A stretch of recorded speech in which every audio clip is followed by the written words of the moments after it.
Hey guys, Joel's coming at you with another reasoning sesh where I challenge the status quo of the wisdom of the world and the church by diving deep into the ancient scriptures, uncovering meanings glossed over by translations, really cutting to the core of the metaphysical aspects of these ancient texts and applying them practically to situations in our present day so that we can live out our best lives yet and manifest Earth 2.0. And today I'm going to be talking about those undercover agents of the kingdom of darkness that are around us, instigating us to fall into a paradigm of fear and doubt.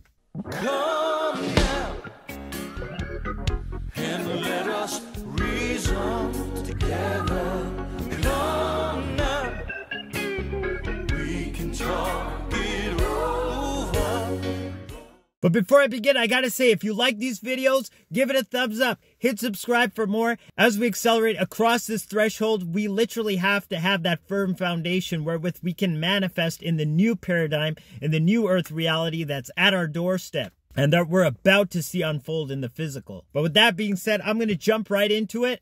I'm going to be reading a bit from the book of Neħemyah or Neḥemiah today, where he's facing a bunch of pushback when he comes back from Persia to rebuild the walls of Jerusalem. And as he's building the wall, these opponents keep sending messengers to him, trying to lure him into their grasp and take advantage of him. So at first they try this by sending their messengers overtly, and they're trying to accuse him falsely, and they do this 5 times. But he stands up for the truth and he says, all your accusations are false. There's nothing that you accuse us of that we're actually doing. But then when the overt attempts don't work out, they send some covert spies to manipulate his mind.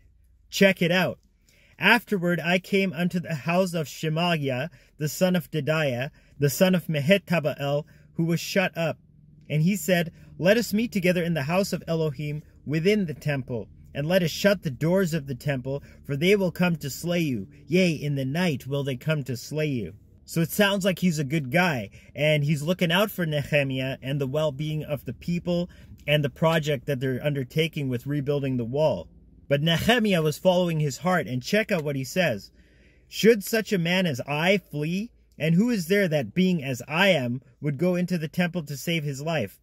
I will not go in.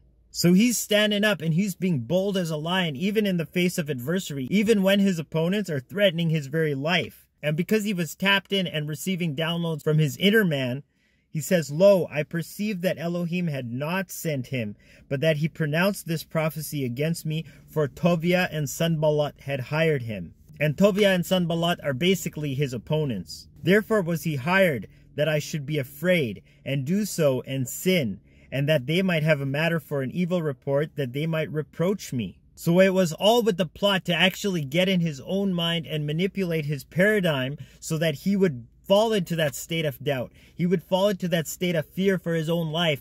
And when he was there, he would actually manifest that. And that's how the enemy's working in our time right now. A lot of the people that we're facing the most opposition for are the people right in our own household. They used to be in our own close circle of friends. And they're the ones that are implanting all these taunts and all these doubts and all these subtle words to get us to buy into a certain narrative. Because the devil doesn't show up, you know, wearing red long underwear with a tail, 2 horns, and a pitchfork. That evil, that darkness comes in from the very people that you would expect to be on the side of truth and on your side. But when we realize that the enemy is sneaky, we can actually tap into source, tap into our heart, and from there realize that we are actually manifesting from that state of being, whether it's a state of faith or whether it's a state of doubt. And if we fall into that paradigm of doubt, we're just going to manifest more things to be doubtful of. So really know where your source is. Really know where that truth is beaming towards you so that you can embody that truth and actually manifest the completion of your goals. Just as Neḥemyah completed the rebuilding of the walls in the face of such adversity. Like we wouldn't even be able to imagine, but they were determined and they were building the wall with one hand and yet they had a sword in the other. So we got to be vigilant. We got to be on point and know the destiny that we've come here to experience. We don't deserve anything less and we can't settle for anything less. And when we tap into that kind of potential, we literally will see a new world being born right on our very watch. So I love you guys. Stay optimistic and tap in, know your source, and know that this battle is already won in the causal realm. I love you guys. I'll check you in another reasoning sesh. Joel signing out once again. Agape. Salaam. Namaste. Shalom.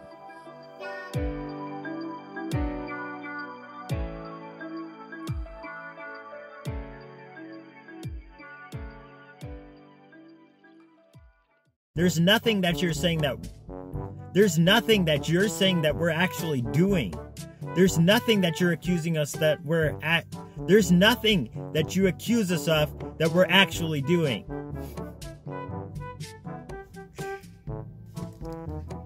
But then when the